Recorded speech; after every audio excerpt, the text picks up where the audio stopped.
Hey, this is C&D Channel. I'm Chris. This is MMA for you. I'm going to be doing my TUF Brazil 3 finale. Miocic versus Maldonado, which happens on May 31st. This actually coincides with another UFC event on UFC Fight Pass, which has Mark Munoz versus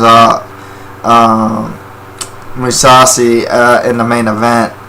Overall, with this card though, decent. He actually has some decent prospects. I'm really high on Elias Silverio. I think he's really good. Some of these TUF Brazil guys that are fighting on this card, I don't have that much UFC staying power. Pedro Munoz is really good. Kevin Souza is good.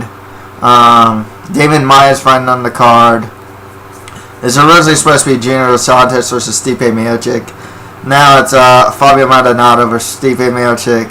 Could be a fun fight, but otherwise, I can't really say. It looks like a mismatch to me. Yeah, let's get started. Okay, on main event we have Fabio Maldonado versus Stipe Miocic. Okay, Stipe has an 11-1 record, 7 wins by KO or TKO, 1 submission win by strikes. He's 31 years old. He's a 6'4" heavyweight. Like, he's a legit heavyweight. He's on a T-fight win streak, beating the likes of Gabriel Gonzaga and Roy Nelson. Trains out a strong style fight team. Other guys that train out there would be Jessica Evil Eye. Brian Rogers also trains there. He's mainly a boxer. He uses a lot of boxing. He'll use combinations. He'll attack the body too, which I like. He moves well too. You really got to see his movement in the Roy Nelson fight. And he's actually a really good wrestler as well. He actually has some pretty good accolades in the wrestling department. And uses it pretty well in MMA. He fights Fabio Maldonado, has a 21-6 record, 12 wins by KO or TKO, 3 wins by sub. He also has 2 losses by submission. He's 34 years old. Compared to Miocic, who's 6'4", Maldonado, from what I read, he's 6'1". He's on a 3-fight win streak. Not the strongest list of competition, but that's like Roger Carroll, Joey Beltran, and John Vellante. His offensive boxing from the inside's good. He likes to trap guys against the cage and just start unloading to the body and head. He's one of the best body punchers in the UFC. And he will use combinations when he gets inside. His chin is granite. This guy has one of the best chins I've ever seen. I mean, this guy seriously gets hit in the face and just points at his chin and like pretty much just gives him more. The only problem with that is his defense is terrible. I think I say this in every Fabio Maldonado fight, but like the guy, it's every fight proves it too. You know, I mean, I'm not even exaggerating this. He just has such absolutely terrible defense. I mean, this is a guy that'll get stuck in the tie plum and get kneed, and his answer to make the guy stop is the body punch. You know, this guy just takes punches. I mean, just a lot of punches. I mean, he's got he took a really bad beating against Glover Teixeira.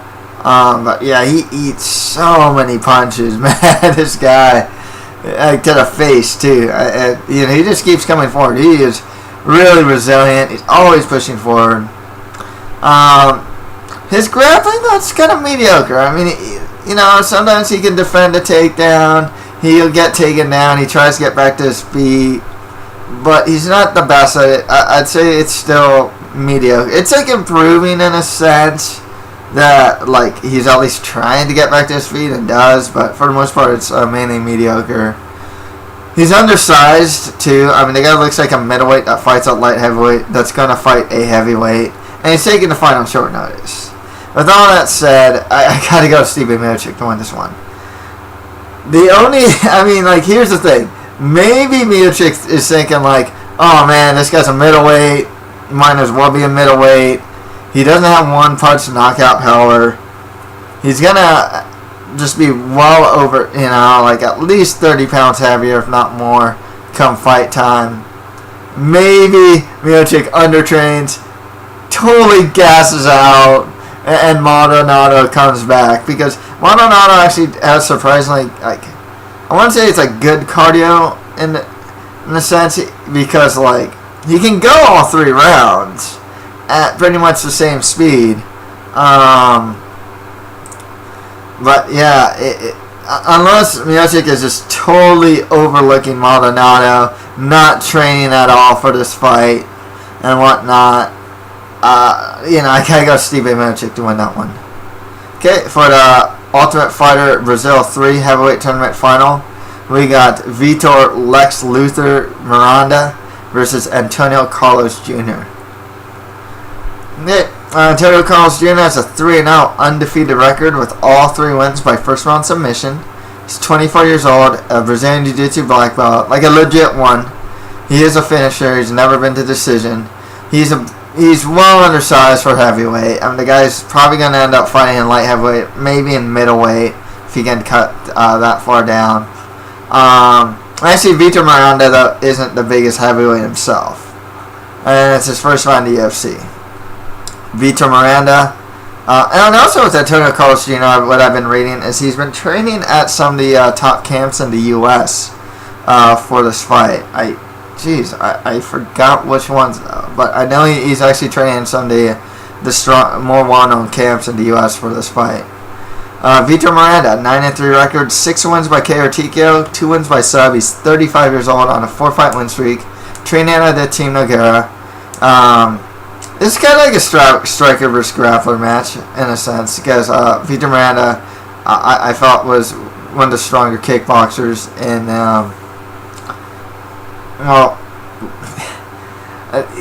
I think it was it's the other guy. Okay, I'm getting my my contestants mixed up, but yeah, I thought he was one of the better kickboxers in the for heavyweight for that season.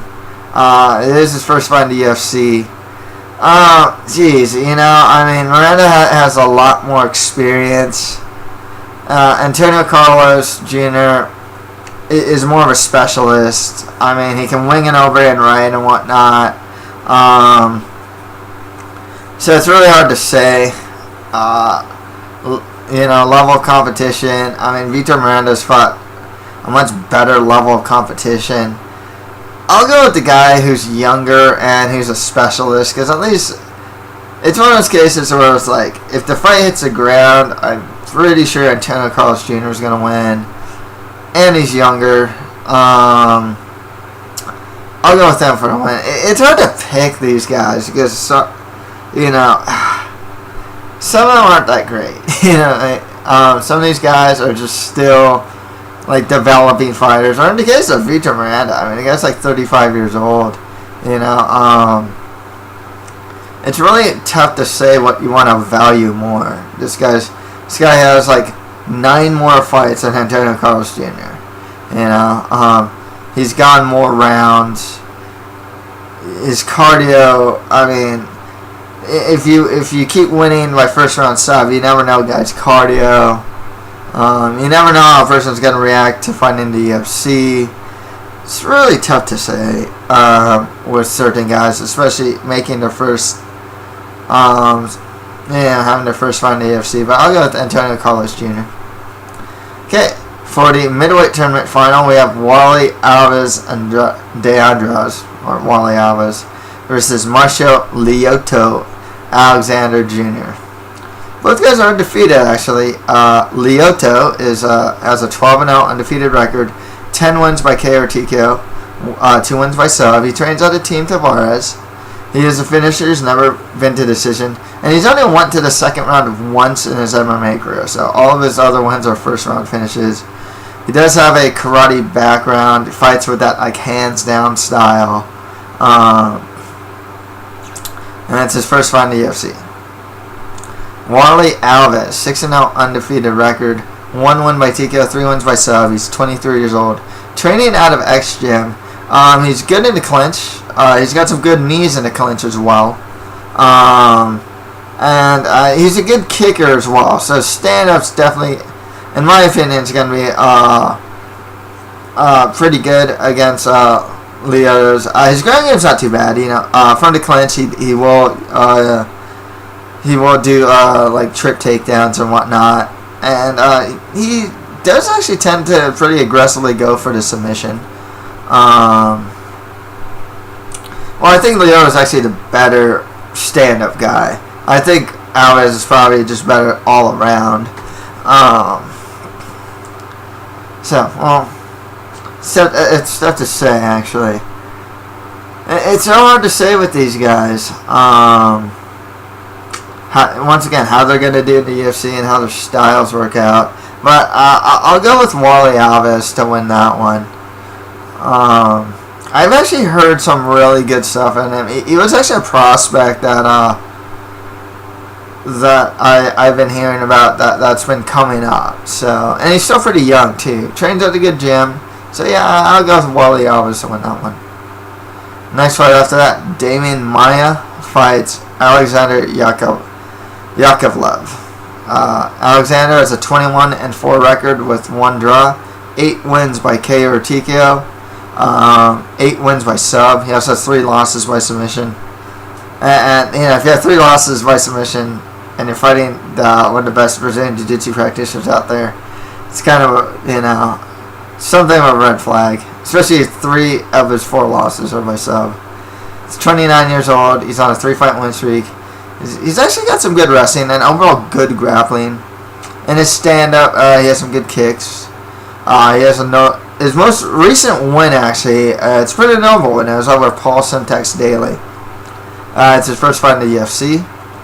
Demian Maia, 18-6 record, 3 wins by KO or TKO, 9 wins by sub. He's 36 years old on a 2-fight losing streak, losing to Jake Shields and Roy McDonald. He is one of the top Brazilian Jiu-Jitsu practitioners in the world. He has really strong clinch takedowns. If he gets you into clinch, he can actually out-wrestle wrestlers sometimes. Another trick that he likes to do is he gets a clinch, and then he gets the back from the clinch. He actually did that a couple times against Jake Shields. He managed to take his back, but Jake Shields managed to shuck him off. Did that extensively against John Fitch as well. When he's on top, he's a really strong guard passer. His transitions are amazing. His boxing is improving. It's not the greatest though. Historically though, Demian Maia has never had the best cardio. It really showed in the Roy McDonald fight. But in other fights, he's shown to have a bit questionable cardio. So that's one of his biggest weaknesses.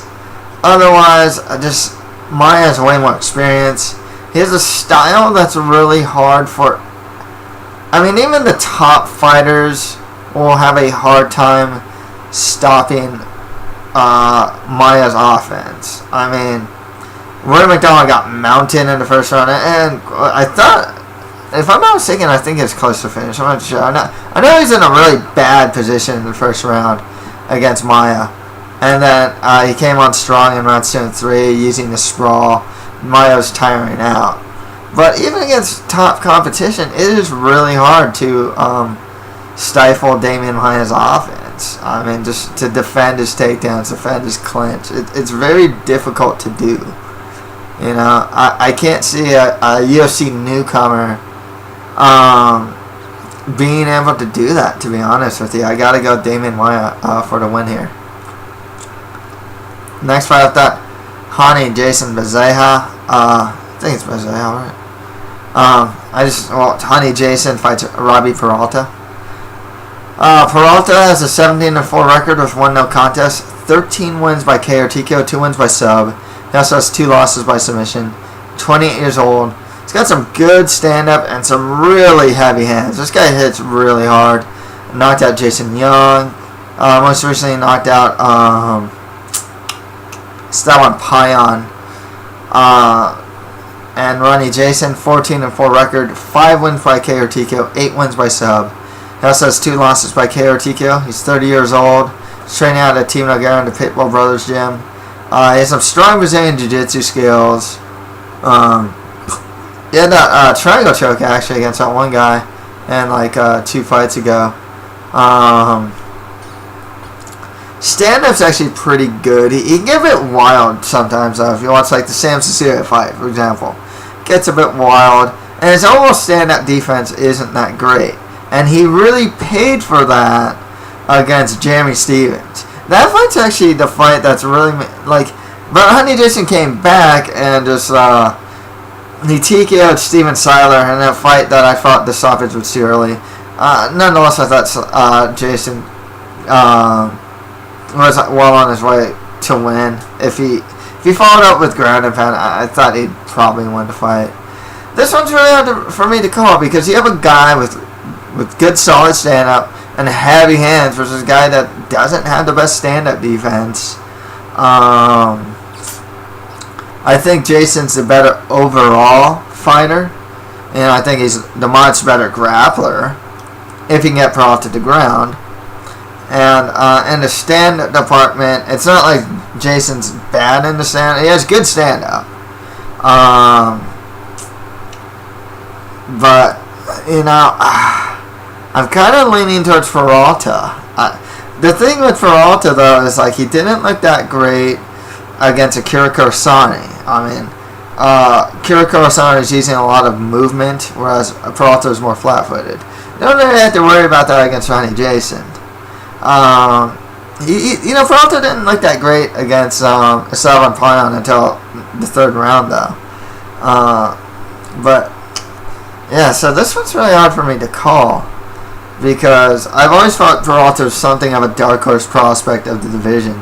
Honey Jason, you know, I guess you can still call him a prospect, but like, I don't know if it's, you know, as far as being like a top 10 guy, I don't know if that'll ever happen. As far as the skill sets against Peralta, like I said, better grappler. I think he'd be able to hang in the striking. Yeah, I think he can hang in the striking for sure. I think he'll get hit though, and that's a problem. And like I said, Peralta hits really hard. It's not like Jason hasn't been knocked out before or been hit clean before. He gets hit clean a couple times. You'd have to consider this fight is in Brazil. If it goes to the decision, you know, the judges tend to side with the Brazilian.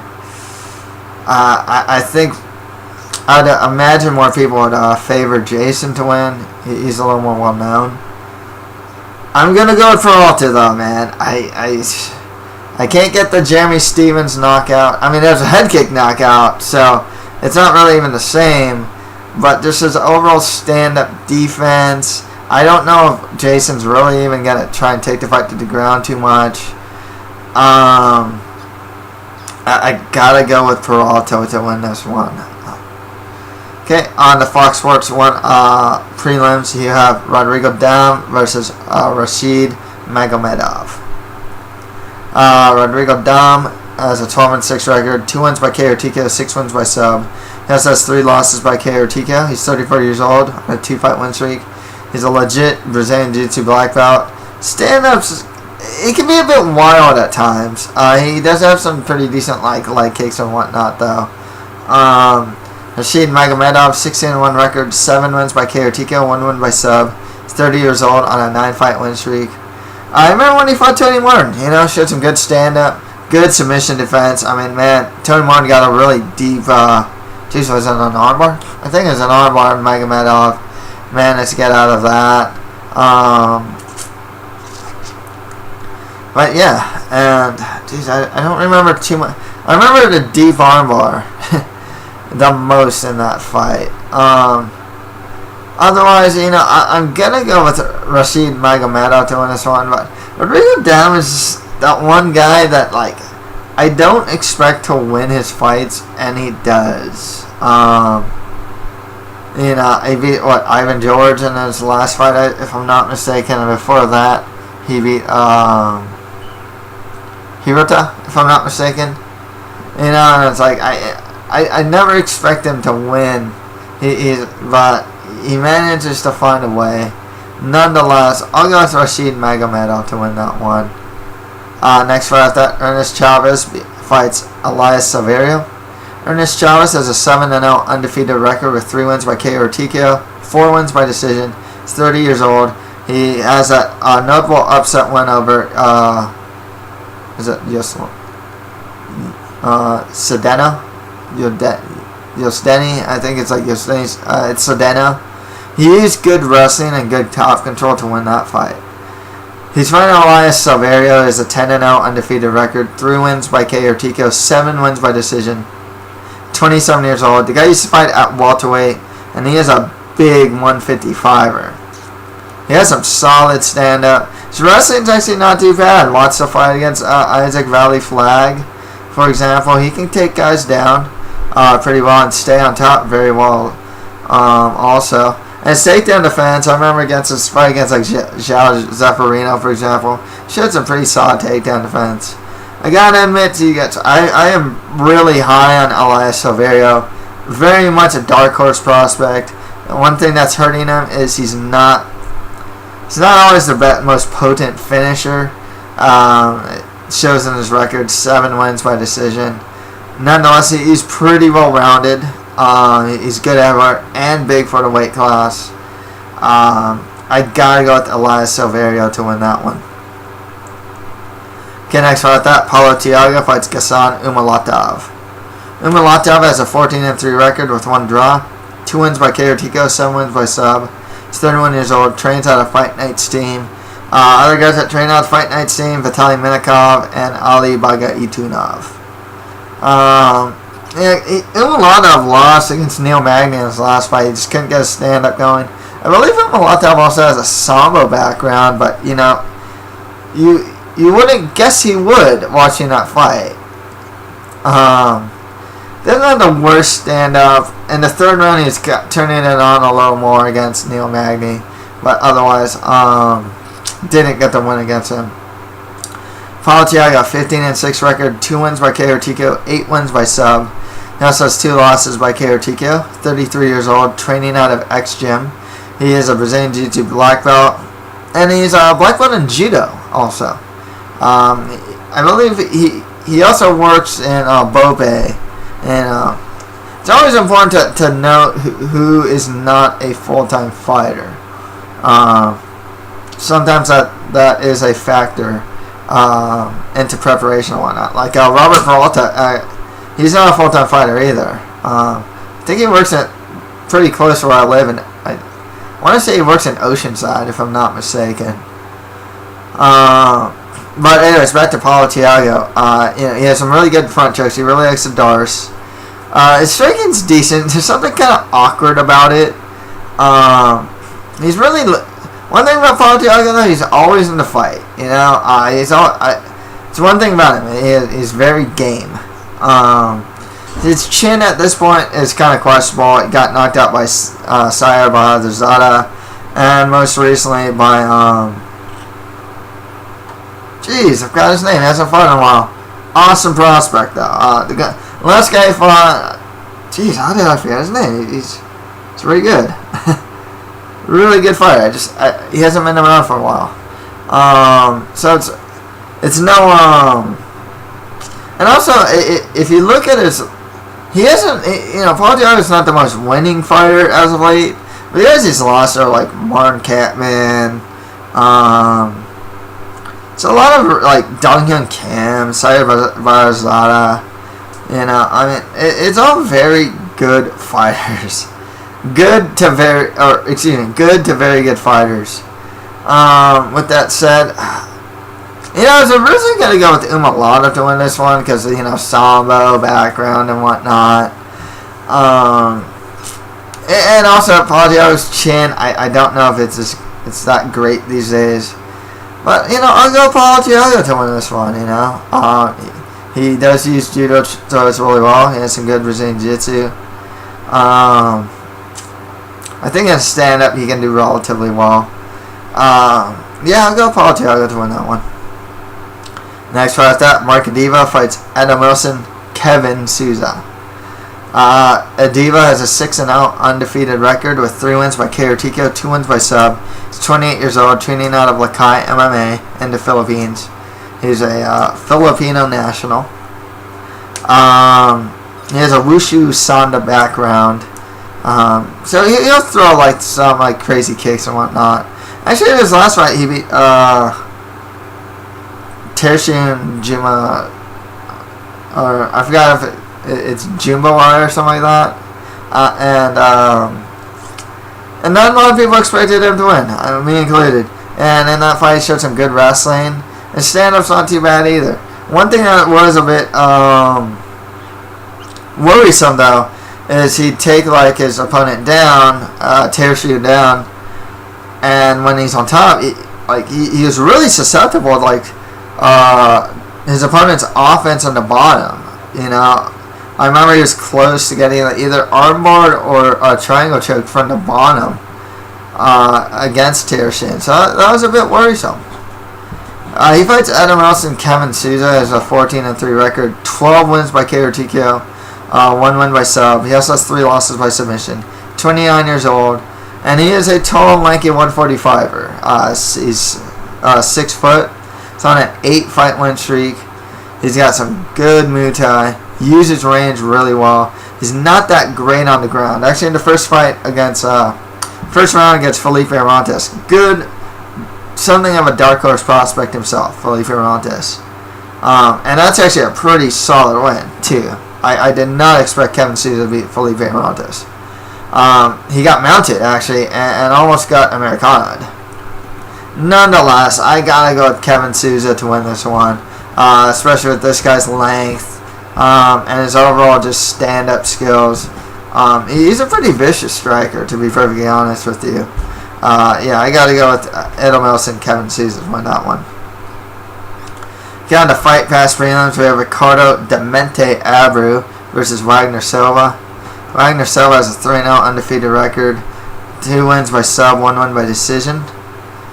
Demente has a 4-0 undefeated record with 3 wins by KO or TKO, 1 win by sub. He's 30 years old, never been past the first round. Trains out of one fight team with like Vanderlei Silva. It's both their first fight in the UFC. I'm gonna say it now. You know, these guys didn't. You know, they're not finalists in the Ultimate Fighter Brazil. They don't have too many fights. It's something of a toss-up for me. I'll go with Ricardo Demente Abreu to win that one. Next fight after that, Marcos Rogério de Lima fights Richardson Rick Monstro Moreira. Rick Monstro has a 7-1 record, 2 wins by KO or TKO, 5 wins by sub. Also has 1 loss by sub. He's 30 years old on a 2-fight win streak. Training out of Team Nogueira.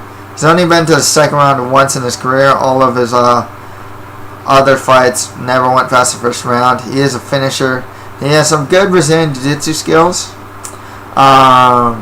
This is kind of a striker versus grappler matchup, as De Lima has an 11-2 record with 1 draw, 8 wins by KO or TKO, 2 wins by sub. He's 28 years old. He's got some good Muay Thai. He's pretty weak on the ground. Decent, not great, but he has decent takedown defense. His first fight in the UFC. One thing that's known as well about Marcos Rogério de Lima is, besides being on like the Bloody Elbow scouting report, MMA World Scouting Report, I think it's like #1 for light heavy. He did fight in Strikeforce. He lost. Did not look good against Mike Kyle. Got outstruck actually.